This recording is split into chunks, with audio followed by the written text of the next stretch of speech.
2장 10절에서 12절까지 자막을 통해서 또 여러분들 갖고 계신 성경을 통해서 같이 세 절인데 한 목소리로 같이 말씀을 보겠습니다. 시작. 광야에 있을 때 그분께서 황무하고 짐승의 소리가 들리는 데서 야곱을 발견하셨다. 그분이 야곱을 방어해 주시고 그를 보살펴 주셨다. 여호와께서 그를 그분의 눈동자처럼 지키셨다. 그 사랑의 모습은 마치 독수리가 자기 둥지를 어지럽히고 자기 새끼를 맴돌다가 잡아 날개 끝에 얹는 것 같다. 여호와께서 귀로 야곱을 이끄셨으니 다른 어떤 이방신이 그와 함께 하지 않았다. 아멘. 오늘 신명기의 그 말씀 가운데 신명기는 광야의 40년 동안의 그 생활이 그 안에 아주 세부적으로 그 안에 말씀으로 나타나 있습니다. 이스라엘 백성들의 그들이 고달프고 위기의 연속인 그 광야 생활을 오늘 모세와 또 오늘 이스라엘 백성들이 그 위기와 고통을 오늘 본문을 통해서 이렇게 10절을 통해 32장 10절을 통해서 그 광야 생활이 얼마나 힘들고 어려웠으면 위기의 연속이고 고통이었고 힘든 가운데 있는 그 광야의 생활을 10절의 상반절 32장 10절 상반절에 이렇게 표현한 것을 볼 수가 있습니다. 다시 한번 10절 광야의 생활을 이렇게 표현합니다. 같이 봅니다. 시작. 광야에 있을 때 그분께서 황무하고 짐승의 소리가 들리는 데서 야곱을 발견하셨다.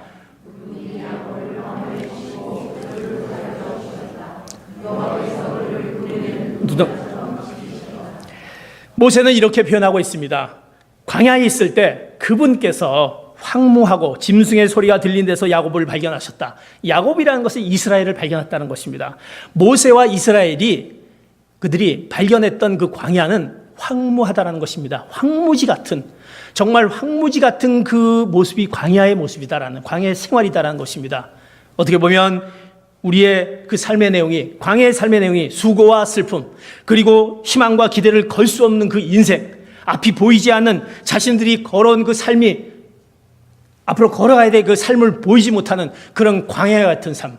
그래서 그 표현에 짐승이 부르짖는 광야와 같았다라고 표현을 합니다. 황무지와 같고 짐승이 부르짖는 광야와 같았다라고 표현하고 있습니다. 피할 곳이 없습니다. 광야는 피할 곳이 없습니다. 숨을 곳도 없습니다. 그리고 어디로 가야 될지 방향도 이정표도 없는 그것을 광야의 그 모습으로 표현하고 있는 것입니다. 내가 선택하고 결정하는 것보다 어떻게 보면 환경과 상황에 따라 끌려다니는 그런 광야 같은 그 삶. 낮에 뜨거운 태양과 밤에 그 매서운 그 바람 속에서 외롭고 쓸쓸하고 정말 초조하고 지루함 가운데 있는 광야 생활을 이제 모세는 이렇게 표현하고 있다는 것입니다. 그들과 함께 할 사람도 없고 그들의 어려움을 같이 나눌 사람도 없고 같이 마음을 위로할 사람도 없는 그런 광야의 생활. 마치 외톨이처럼 내가 어떻게 해야 될지 답답한 심정 가운데 있는 그런 얼어붙게 만드는 그런 우리의 광야 생활.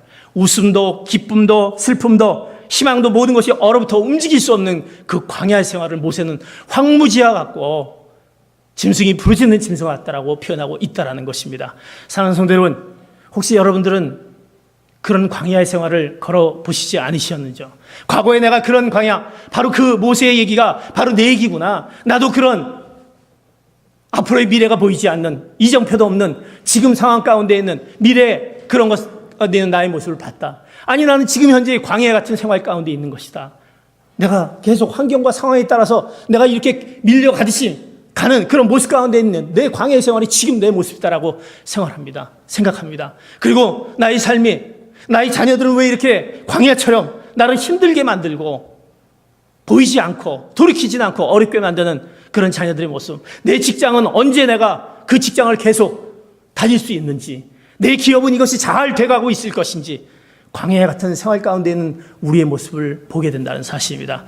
모세는 그러면서 그 광야 생활 가운데 그가 발견했던 그 보석과 같은 새로운 발견이 그에게 주어졌다는 것입니다. 그 광야 같은 생활 가운데, 그 광야 같은 생활 가운데 모세는 발견하게 됩니다. 그 첫 번째 발견이 이제 32장 10절에 상반절의 광야라는 것을 표현하고 하반절에 이렇게 표현하고 있습니다. 10절 다시 한번 말씀을 보도록 하겠습니다. 같이 봅니다. 시작.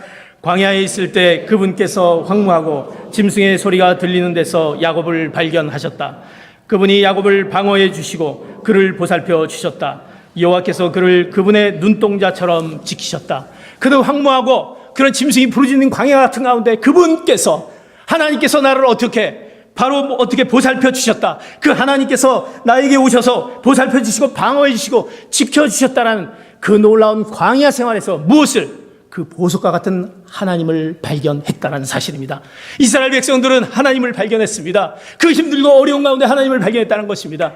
사랑하는 성도 여러분, 우리가 광야가 아니면, 힘든 것이 아니면 하나님을 발견할 수 있겠습니까? 하나님이 어떤 분인가를 우리가 알 수 있겠습니까? 하나님이 우리를 방어해 주시고 지켜주시고 보호해 주신다라는 그 모세의 그 고백처럼 그 하나님을 발견한 여러분 되시기를 축복합니다. 우리를 인도하시고 함께 하시고 동행하시고 우리에게 그 놀라운 은혜 가운데 있게 하시는, 자신의 삶의 모든 것 되시는 것을 발견케 하시는 그 하나님을 발견한 것이 바로 그 광야에서 그 모세는 발견했다는 사실입니다.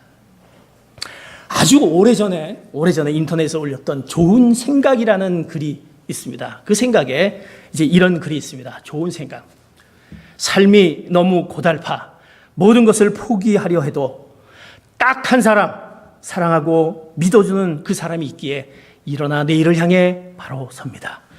사람들의 멸시와 조롱 때문에 이제는 아무 일도 할 수 없을 것 같지만 딱 한 사람, 나를 인정해주고 격려해주는 그 사람의 목소리가 귓가에 맴돌아 다시 용기를 내어 새 일을 시작합니다. 당신 옆에 이런 사람이 있습니까? 그러면 정말 행복한 사람입니다. 내 옆에 그런 사람을 두고도 불평하십니까? 불평하십니까? 그러면 그 사람은 정말 불행한 사람이다라는 것입니다. 딱 한 사람, 그 사람, 나를 믿어주고 사랑하고 격려해주고 유려해주는 그 딱 한 사람 때문에 내가 쓰러질 수밖에 없고 힘들고 낙담할 수밖에 없는 그 광야 생활 가운데 그 딱 한 사람 때문에 나는 딛고 일어선다라고 얘기하며 그 사람이 있기에 나는 행복합니다. 그 사람이 없기에 나는 불행합니다라고 표현했던 그 좋은 생각의 글이 있습니다. 이 세상에 많은 사람 때문에 행복하거나 불행하지는 않습니다. 사람들이 많다고 해서 행복하고 불행하지 않다는 것입니다. 나에게 꼭 있어야 될 그 사람이 있기에 우리는 행복한 것입니다. 그리고 꼭 있어야 할 그 사람이 없기에 우리는 불행한 것입니다. 이스라엘 백성들은 바로 이런 광야 생활 가운데 그 딱 한 분, 그분을 만났다는 것입니다. 누구? 하나님을 만나겠다는 것입니다. 그 하나님을 만나면서 그 가운데 놀라운 그 광야 생활에 그 놀라운 그들을 향한 깨달음을, 그 보석과 같은 깨달음을 그에게 주어졌다는 것입니다. 얼마 전에 제 딸이 제 아내를 통해서 얘기한 것을 제가 이제 듣게 되었습니다. 제 딸은 저한테 그렇게 얘기하지 않습니다. 그냥 간단합니다. 카톡이 와도 오케이, 땡큐, 길게 문장을 쓰지 않습니다. 좀 간단하게 얘기합니다.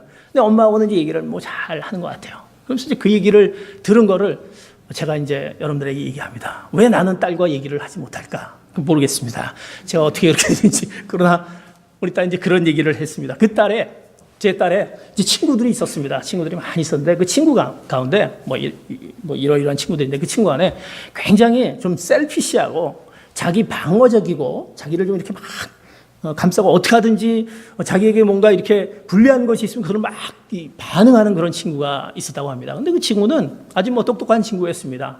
아주 훌륭한 대학에 또 그리고 아주 공부도 또 열심히 하고 직장도 좋은 그런 직장을 갖는 이상하게 그런 그 방어적인 모습이 있다라는 것입니다.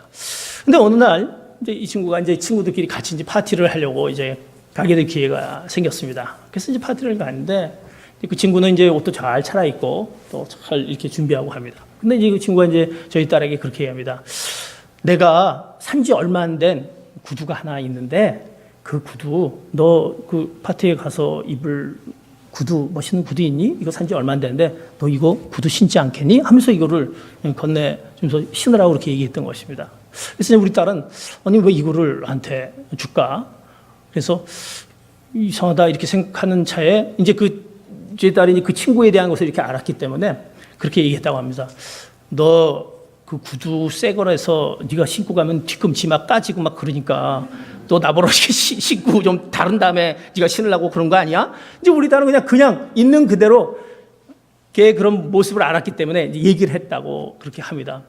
그랬더니 이제 그 친구가 갑자기 깜짝 놀라면서 그냥 그 자리에서 펑펑 울기 시작했다고 합니다. 저희 딸은 그냥 있는 그대로 느낌을 뭘 잘못 얘기했을 수도 있겠죠. 그래서 그 친구가 근데 그렇게 얘기했는데 막 펑펑 울기 시작했던 거예요.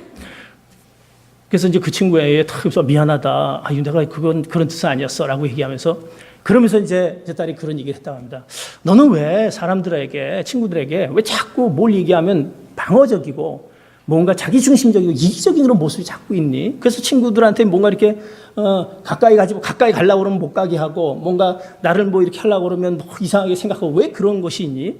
나는 너한테 그 부분을 좀 얘기해 줘야 될 것 같다. 그렇게 얘기하면서 이제 그 얘기를 하는 순간에 이 친구가 이제 펑펑 울면서 그거를 딱 든 순간에 이 친구가 이제 막 울으면서 그 친구가 이제 울을 수밖에 없던 사정을 얘기하게 됩니다. 이 친구는 사실은 어렸을 때 부모님들이 이혼을 했습니다. 이혼을 해서 결국 이제 아빠하고 삶을 살면서 공부를 이렇게 하게 됩니다. 그러다가 이제 또 새엄마를 만나게 됩니다. 새엄마를 만나지만 또 거기서도 관계가 그렇게 또 부부 간의 관계가 좋지 않아서 결국은 이제 아빠하고 이제 삶을 살면서 그 순간에 그 새엄마하고 얘기하는 순간에 그런 얘기를 들었습니다. 그 새엄마가 그 딸에게 이제 이혼하면서 데려갈 때 당신 딸이니까 데려가. 이런 얘기를 들었던 것이 이게는 굉장히 큰 상처가 됐었고 그가 혼자서 내가 이제 아빠도 그리고 나의 어떤 주위에 나를 어떻게 해줄 사람이 없다라는 그거에 그는 늘 그의 삶 가운데 자기 일은 열심히 하고 자기 일은 똑부러지게 했을지언정 그런 사람에 대한 그 방어적이고 중심적인 것이 계속 있었다고 합니다. 그러면서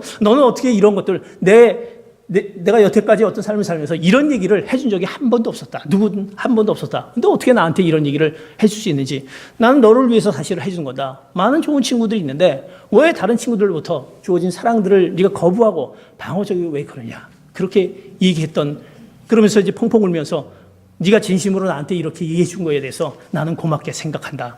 그러면서 얘기해서 너는 어떻게 그렇게 이런 얘기를 이렇게 할 수가 있느냐라고 얘기했다고 합니다. 그때 제 딸이 그렇게 얘기했다고 합니다.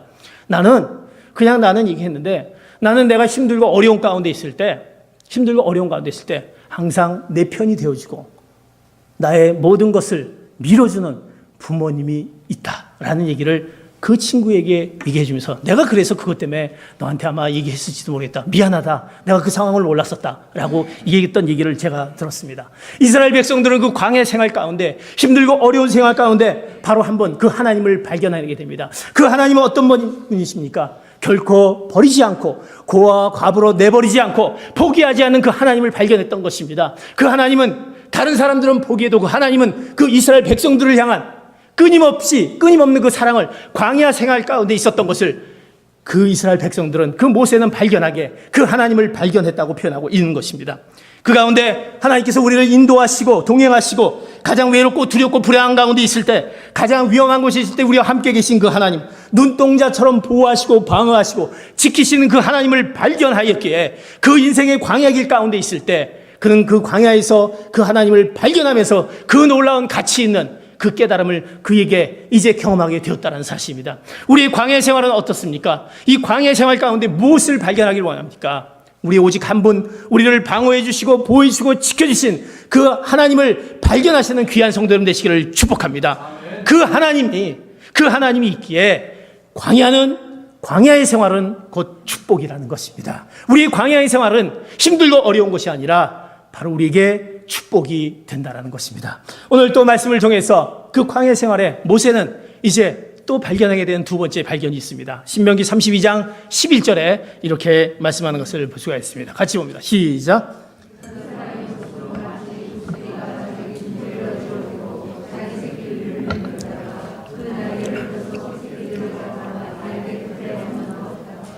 모세는 광야 생활 가운데 하나님을 발견하였습니다. 하나님을 발견하면서 광야가 곧 축복이다라는 것을 알았습니다.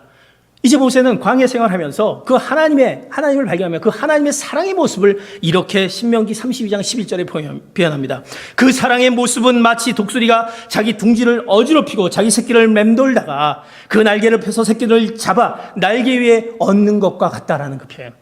두 번째, 그는 광야 생활 가운데 하나님의 그 사랑의 모습, 하나님의 사랑과 그 놀라운 하나님의 말씀을 깨달았던 것입니다. 이스라엘 백성들은 노예입니다. 그 노예이기 때문에 얼마나 늘 그 가운데 위축감이 있습니까? 갖지 못한 그런 안타까움이 있죠. 그들은 늘 갖고 싶어 했습니다. 그들은 늘 좋아 보이는 것이 많았습니다. 그들은 늘 누리고 싶은 것이 많았습니다. 그래서 무엇이 좋고 무엇이 갖고 싶은지 분간을 못해 무엇이 가치 있는지 알지 못했던 것이 바로 그들의 삶이었던 것입니다. 우리는 세상에 살면서 돈이 가장 가치 있다고 생각합니다. 돈이 가치 없다고 생각하는 사람 혹시 있으신가요? 아마 없으실 것입니다. 가치 있습니다. 돈이면 정말 우리가 할 수 없는 것들을 할 수 있게 돈이 가치 있다고 생각합니다. 돈을 어떻게 벌고 어떻게 쓰는 거에 따라 틀리지만 어쨌든 가치 있다고 생각합니다. 그런데 그 돈 때문에, 그 재물 때문에 가족도, 건강도, 명예도, 사람도, 친구도, 믿음도, 사명도 다 포기하고 배신하는 우리의 삶의 모습을 또 우리의 삶 가운데 느끼는 것을 보게 됩니다. 이것은 돈이 가장 귀하다고 가치 있다고 생각해 믿기 때문에 그렇지 않습니까? 정의란 무엇인가? 라는 책을 쓴 하버드대학의 마이클 샌델 교수님은 그 책 가운데 돈으로 살 수 없는 것이라는 그 강의에서 돈으로 무엇이든지 할 수 있다는 그 믿음의 병이 걸리는 여러분들에게 얘기하는 그 내용이 있습니다. 제가 언젠가 얘기했던 것이 있는데 돈으로 살 수 없는 것. 우리는 돈이면 무엇이든지 될 수 있다는 그 믿음의 병이 있다는 것입니다. 돈으로 약을 살 수 있지만 그러나 건강을 사지 못하고, 돈으로 사람을 살 수 있지만 그러나 사랑은 사지 못하고, 돈으로 침대를 살 수 있지만 그러나 잠은 사지 못하고, 돈으로 책은 살 수 있지만 그러나 지식은 사지 못하고, 돈으로 웃음은 살 수 있지만 그러나 화목함을 사지 못하고, 돈으로 집은 살 수 있지만 그러나 가정을 사지 못하고, 돈으로 직위는 살 수 있지만 존경을 사지 못하고, 돈으로 시계는 살 수 있지만 시간을 사지 못하고, 돈으로 피는 살 수 있지만 생명을 사지 못한다. 많은 말 가운데 이 말을 들으면서 여러분 어떻게 생각하십니까? 정말 우리가 필요한 것은 돈으로 살 수 없다라는 것입니다. 내가 돈이면 다 될 수 있다라는 것, 돈이면 이 가치 있게 이것이면 다 된다라는 것이 얼마나 하지 못하는 것들이 얼마나 많이 있습니까? 우리는 돈으로 궁극적인 것을 살 수 있는 것처럼 착각해주는 그런 위로와 허상에 사로잡혀 살아간다라는 것입니다. 인생의 그 광야를 만나면 그런 착각과 위로와 허상 가운데 있을 때 우리는 광야를 만나게 되는 그 순간에 그 놀라운 허상의 그 껍질들이 벗겨지면서 가장 가치 있는 것이 무엇인지 깨닫게 되는 것입니다. 가장 가치 있는 것, 그것이 벗겨지면서 오늘 이스라엘 백성들은 이 광야 생활을 통해서 진정한 그 축복이 필요한 것이 무엇인지 그가 발견했다는 것입니다. 이 광야 생활 가운데 무엇이 그들이 원했던 그것이 아니라 진정으로 필요한 것이 무엇인지 그는 발견했는데, 나를 눈동자와 같이 보호하시고 무엇이 나를 지켜주시고 무엇이 필요한지를 마치 그 사랑의 모습, 하나님의 그 놀라운 사랑의 모습이 독수리가 그 새끼를 그 둥지에서 내려치고 나서 그 날개로 그 새끼를 안는 것과 같은 그 놀라운 그 양육의 모습, 그 하나님의 말씀의 모습을 깨닫다는 것입니다. 독수리는 이제 새끼를 양육합니다. 어떻게 양육합니까?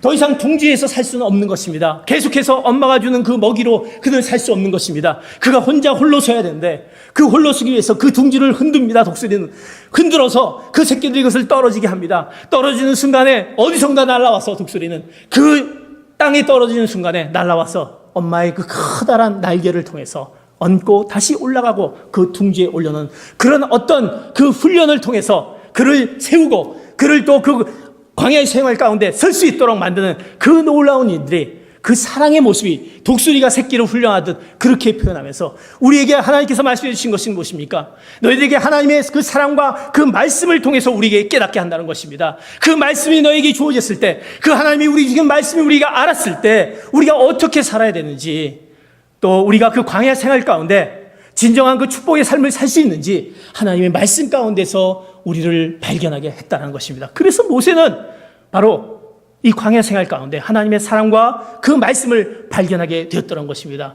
그 신명기에 보면, 신명기 8장 2절 3절에 보면 그 말씀을 발견했던 그 말씀이 필요하다는 것을 이렇게 말씀하고 있습니다. 2절 3절 같이 봅니다. 시작. 너희 하나님 여호와께서 40년 동안 광야에서 너희를 어떻게 이끄셨는지, 어떻게 너희를 낮추시고 너희를 시험해 너희 마음에 무엇이 있는지, 너희가 그분의 명령을 지키고 있는지 아닌지 알려고 하셨음을 기억하라. 그분이 너희를 낮추시고 배고프게 하셔서 너희나 너희 조상들이 전혀 알지 못했던 만나로 먹이신 것은 너희로 겸손하게 사람이 빵으로만 사는 것이 아니라 하나님의 입에서 나오는 모든 말씀으로 사는 것임을 가르쳐 주시려 하는 것이었다. 하나님께서는 바로 우리에게 이렇게 그런 광야 생활 가운데 주었던 것은 그들이 낮추시고 그들의 시험에 하나님의 명령을 너희들이 지키는지, 낮추시고 배고픈 가운데 있을 때 하나님이 너희를 통해서 말씀하고 있는 그 말씀을 깨닫게 하기 위해서 하나님께서 우리에게 말씀을 통해서 그 광야 생활에 주셨다는 것입니다. 그러게 우리가 그 하나님의 말씀 가운데 그 말씀을 통해서 우리를 그 광야 생활의 놀라운 축복으로 인도한다는 것입니다. 사랑하는 성도 여러분, 하나님의 말씀과 하나님의 그 사랑과 그 말씀이 여러분 안에 남아있기를 축복합니다. 그 말씀이 우리 안에 있을 때 우리의 광야 생활 가운데 있는 그 모든 해답이 하나님의 말씀을 통해서 우리에게 깨닫게 해주고 그 말씀으로 훈련하고 말씀으로 우리를 깨우치지 못하는 것을 알려주셔서 우리를 겸손하게 만들고 낮추시고 배고픈 것, 우리가 무엇이 중요한 것을 하나님의 말씀 가운데 깨닫게 해주시기 위해서 마치 독수리가 그 새끼를 훈련하듯이 하나님의 말씀을 우리에게 허락해 주셨다는 것입니다. 그러기에 그 하나님의 말씀을 깨닫는 귀한 성도들 되시기를 축복합니다. 잠언에 보면 지혜자는 이렇게 그 말씀을 잠언 30장 8절 9절에 그가 이렇게 깨달은 것을 보게 됩니다. 같이 봅니다. 시작. 허영과 거짓을 내게서 멀리 하시고 내게 가난도 부도 허락하지 마시고 오직 내게 필요한 양식으로 나를 먹여 주십시오. 그렇지 않으면 내가 배불러서 주를 부인하며 여호와가 누구냐고 할지 모르고 아니면 너가 가난해서 도둑질을 해 내 하나님의 이름을 부끄럽게 할지도 모릅니다. 지혜자는 이렇게 얘기합니다. 허영과 거짓을 내게서 멀리 하시고 가난도 부도 허락하지 마시고 오직 내게 필요한 양식을 주시기 바랍니다. 필요한 양식, 내가 부하여서 하나님을 모른다라고 얘기할지도 모르고 내가 가난하여서 하나님을 부끄럽게 여기는 그 모습 가운데 있는 그거 되지 않기 위해서 필요한 양식, 하나님의 말씀을 허락해달라는 잠언의 그 지혜자의 말씀이 우리에게 그 말씀으로, 똑같은 말씀으로 와있기를 축복합니다.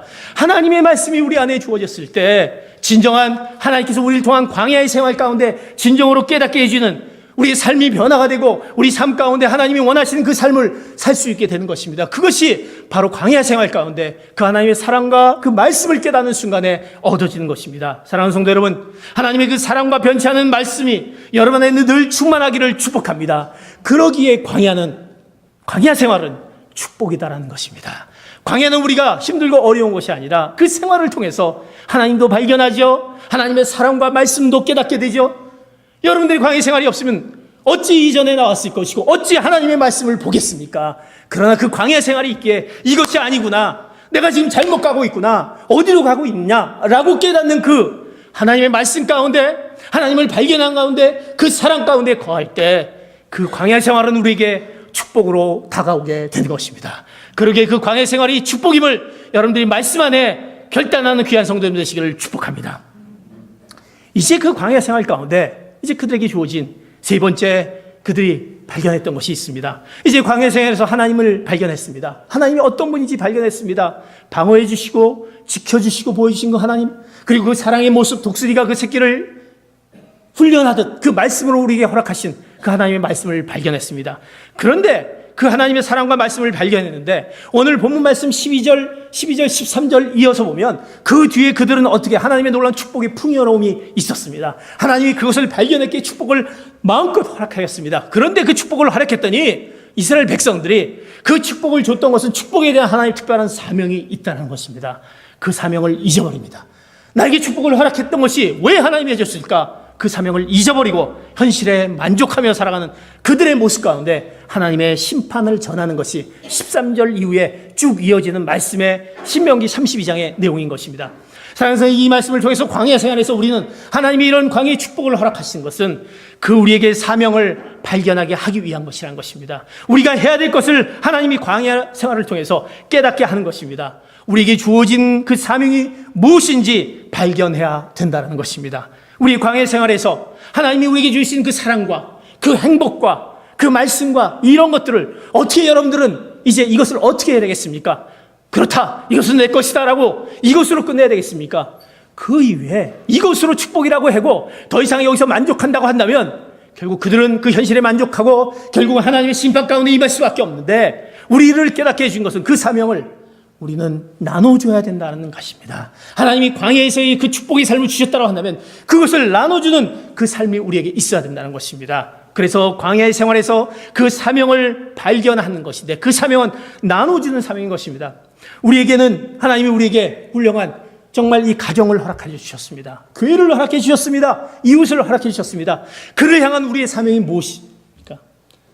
가정의 사명이 무엇입니까? 가정이라는 것은 무엇입니까? 가정은 가정 안에서 많은 것을 주고받습니다. 특별히 많은 줌을 통해서 우리는 행복함을 느낍니다. 부모는 자식을 어떻게 하든지 뭔가를 주기 위해서 받을 때 더 행복합니까? 줄 때 행복합니까? 아마 줄 때가 더 행복할 겁니다. 계속 줍니다. 자식들은 끊임없이 줘도 계속 달라고 하는 그들의 모습들. 부모님이 줘도 계속 달라고 하는 그들의 모습들.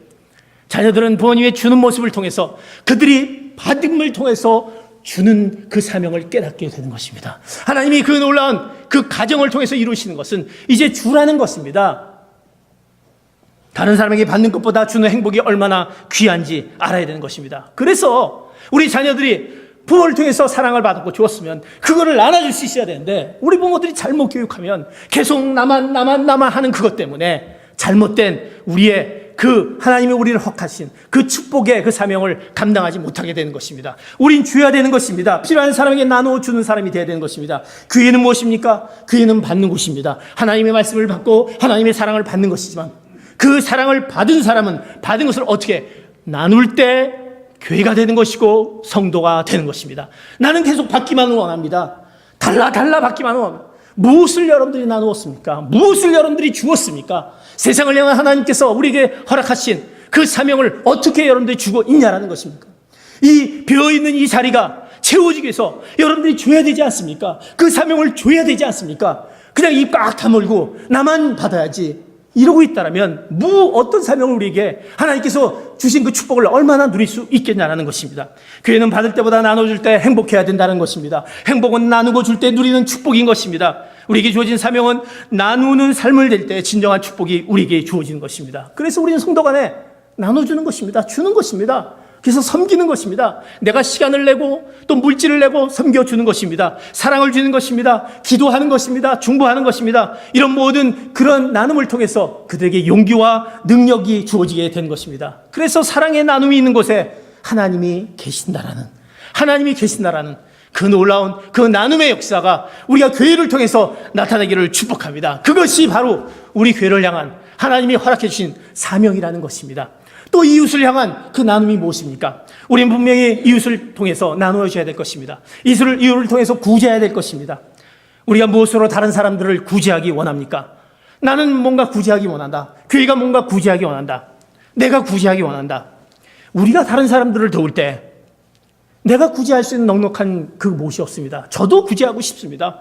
저도 좀 나눠주고 싶습니다. 근데 뭐가 있어야 되죠? 라고 우리는 그렇게 얘기할 수 있습니다. 그런데 그 자원으로 인해 안타까울 때가 우리가 있다는 것입니다. 내가 나눠줄 것이 없는데, 그런데 그 구제라는 것이 나눠주는 것만으로 국한된다고 한다면 우리 자신은 어떻게 보면 금방 낙심에 빠질 수밖에 없습니다. 나도 좀 줄 수 있었으면 좋겠다. 그러면 좀 나눠줄 텐데 있다고 나눠주십니까? 그렇지 않다라는 것입니다. 우리의 나눠줌은 무엇입니까? 금방 낙심하게 될 수 있는 우리의 모습을 보면 나눠줄 수 없는 그 형편, 우리의 모습이 있다는 것입니다. 그런데 우리가 그 이웃을 향한 그 나눔의 그 의미는 오늘 성경은 우리에게 분명히 얘기하고 있습니다. 우리가 감당해야 하는 남을 돕고 구제하는 것은 그들을 주님 앞에 굳게 서게 하는 것입니다. 주님 앞에 굳게 서게 하는 것. 오늘 데살로니가전서 3장 8절에 보면 디모데가 데살로니가 성도들을 향해서 말씀하시는 것을 같이 말씀을 보겠습니다. 시작. 여러분이 주 안에서 굳게 서 있다니 우리가 이제 살 것 같습니다. 디모데가 데살로니가 성도를 향해서 얘기합니다. 디모데는 1차 선교여행 때 그는 바울을 만나 회심하였고 2차 선교여행 때 그는 그 선교여행에 동참했고 그 바울의 그 고난에 동참했던 그 디모데의 모습입니다. 그러면서 그 광야 생활을 그 경험했던 모습입니다. 그러면서 디모데는 데살로니가 성도들에게 그 성도를 향해서 주님 앞에 굳게 세우는 힘든 사명을 그가 감당했다는 것입니다. 그에게 그 광야 생활 가운데 그에게 주은 것은 이제 이것을 내가 누구에게인가 줘야 되는데 누구에게 나눠줘야 되는데 그 나눠준 것을 뭐를 나눠줬냐면 오늘 말씀에 주 안에서 주님 앞에 굳게 세우게 하는 일을 데살로니가 성도들에게 했다는 것입니다. 주님 앞에 굳게 세우게, 그것은 무엇을 의미합니까? 그것은 바로 주님을 만나게 했다는 것입니다. 주님을 만남을 통해서 그 세상에 어떤 가치 있는 거 우리가 보는 돈, 명예 이런 것이 아니라 주님을 만나게 해주는, 주님 앞에 서게 해주는 통해서 그가 이제 그 모습을 보고 주 안에서 너희들이 굳게 섰으니 우리가 이제 살 것 같다라고 얘기하면서 그들을 주님을 만나게 해준 그 놀라운 사명을 디모데가 감당했다라는 것입니다. 다른 사람들의 마음을 주님 앞에 세워놓았다는 것입니다. 나를 통해서 주님을 만나겠다는 것입니다. 내 모습을 통해서 주님을, 어떤 주님이 어떤 분인가 알게 했다는 것입니다. 좌절과 시련과 고통에 빠진 사람들의 마음을 위로와 소망의 자리로 이끌어주는 것은 바로 주님을 주님 앞에 굳게 서게 하며 주님을 만나게 함으로 그 주님만이 위로와 그 평안을 주는 그 주님을 만나게 했다라는 것을 말씀하고 있습니다. 극심한 상처 가운데 어려움 가운데 있는 그들에게 주님을 만나게 함으로써 그들은 바로 그에게 허락하신 그 사명을 발견했다라는 것입니다. 상처를 갖고 있는 사람들의 특징, 상처가 많은 사람들의 특징은 그들은 마음의 문을 쉽게 열지 않습니다. 상처가 많은 사람들은 마음의 문을 열지 않습니다. 아무에게나 자기의 가슴, 아픈 사연을 얘기하지 않습니다. 그 상처를 얘기하는 사람은 자기보다 더 고수인 사람들, 자기보다 더 고수인 사람들에게는 마음을 엽니다.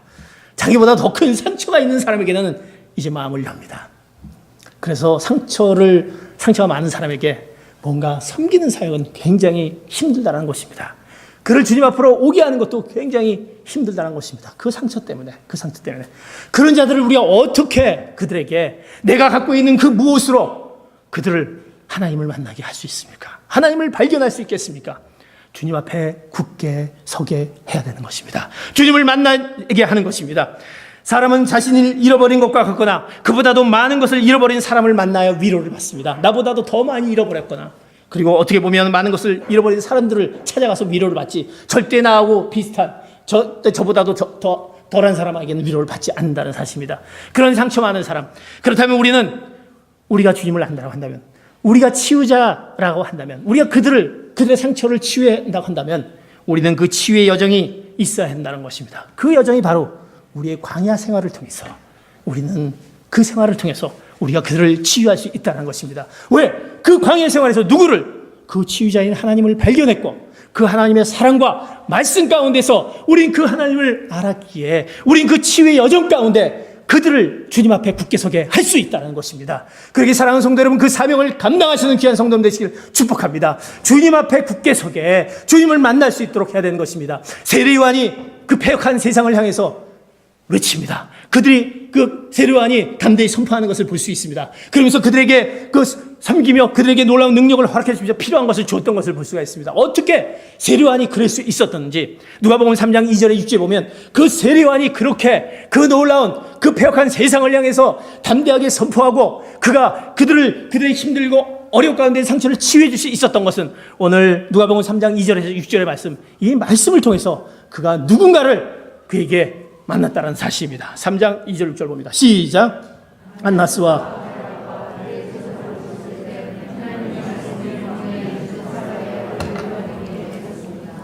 그는 요단강 전역을 두루 다니며 죄 용서를 위한 회개의 세례를 전파했습니다.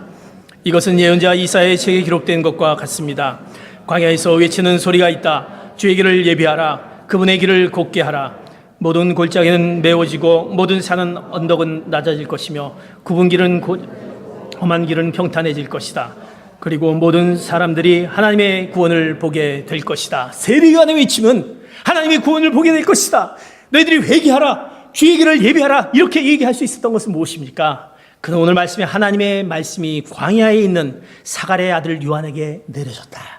말씀이 그에게 내렸다는 것입니다. 말씀이 내렸다는, 그는 그 가운데 하나님을 만났다는 것입니다. 하나님을 만나며 하나님이 그를 통해서 말씀 가운데 거해줬을 때 그는 담대하게 회개하라 외칠 수 있었고, 그리고 구원의 하나님을 만날 수 있다. 구원의 하나님만이 너희 모든 것을 해결해 줄 수 있다라고 담대히 외칠 수 있었다는 사실입니다. 광야에 그 주님을 만났기에 가능했던 것입니다. 사랑하는 성도 여러분, 여러분의 삶이 지금 광야 가운데 있습니까? 이것을 어떻게 해결할지 모르는 그런 광야 가운데 있습니까?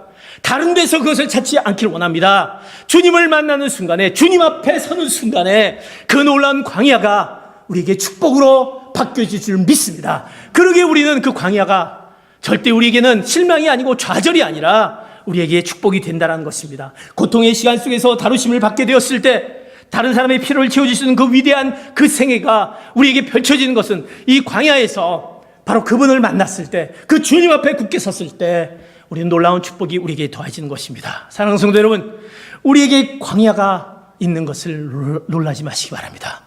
나는 왜 이렇게 광야인가? 오늘도 광야, 내일도 광야. 왜 이렇게 되어진 일들은 되어지지 않고 앞으로 계속 힘든 일만 나에게 주어질까? 나는 왜 광야가 있냐? 놀라지 않기 바랍니다. 놀라지 마십시오. 우리에게 눈물의 골짜기가 있는 것을 낙담하지 않기 바랍니다. 남은 눈물로서 지새울 수밖에 없는 내 자녀를 위해서, 내 일을 위해서 왜 이렇게 풀려지지 않을까라고 눈물의 골짜기, 그 눈물을 흘릴 수밖에 없다고 한다면 거기에 낙담하지 마시기 바랍니다. 그것은 다른 사람의 상처를 고쳐주고 상처 입은 치유자로 우리를 세우시는 그 놀라운 주님의 그 놀라운 광야의 축복이 됨을 기억하시기 바랍니다. 주님의 배려인 것입니다. 그 어려운 가운데 있을 때 내가 하나님을 붙잡고 나갈 수 있고 그 말씀 앞에 붙잡고 나갈 수 있는 그 놀라운 그 하나님의 그 축복의 현장이라는 것입니다. 그 광야의 커다란 축복이 여러분들에게 충만하시기를 축복합니다. 이들을 섬길 때, 다른 이들을 섬길 때 바로 나의 광야의 생활이 섬길 수 있는 근거가 되는 것입니다. 내 힘든 것이 섬길 수 있는 근거가 되시는 것입니다. 사랑하는 성도 여러분, 이제 우리의 마음 문을 걸어 잠그고 있는 우리의 모습들을 이제 하나님을 발견하면서 하나님의 사랑과 말씀을 발견하는 가운데 우리에게 허락하신 그 놀라운 사명이, 그 나눔의 사명, 그 축복의 사명, 주님 앞에 서게 하는 그 축복의 사명이 나에게 그 사명이 있다는 것을 깨닫고 그 사명을 감당하시는 귀한 성도님 되시길 축복합니다. 우리 포틀랜드 온누리교회는 더 이상 이제 광야가 아니라 그 사명을 감당하는 우리에게 허락해 주셨다. 이제는 그 축복만이 우리에게 남아있다라는 그 외침이 우리 입술을 통해서, 나의 삶을 통해서 이제 우리 교회가 하나님이 기뻐하신 교회, 하나님이 인정받는 그 교회의 모습이 되기를 예수 그리스도의 이름으로 축복합니다. 아멘. 기도하겠습니다. 이제 우리가 같이 기도하기를 원합니다.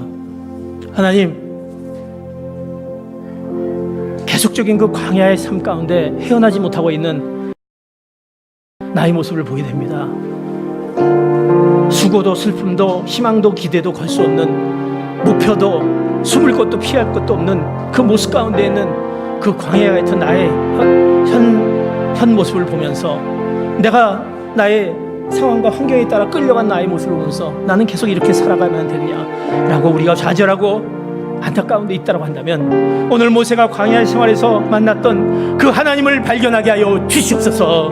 우리를 방어하시고 지키시고 보호하시고 절대로 너를 포기하지 않는 그 하나님을 발견케 하여 주시고, 그 하나님의 그 놀라운 그 사랑, 마치 독수리가 그 새끼를 교육하듯 그 말씀을 통해서 우리를 성정케 하시는 그 사랑과 말씀을 우리가 깨닫게 하여 주시옵소서. 그리고 우리를 통해서 그 주어진 그 놀라운 축복을 이제 그것을 나눠주는, 그것을 전하는 자의 사명을 우리에게 주어졌습니다. 하나님, 그 사명은 하나님, 나의 광야의 생활 가운데 무엇을 할 수 있겠습니까? 바로 주님 앞에 굳게 서게 하는 것입니다. 그들을 주님 앞에 서게 하는 것입니다. 주님을 만나게 해주는 것입니다.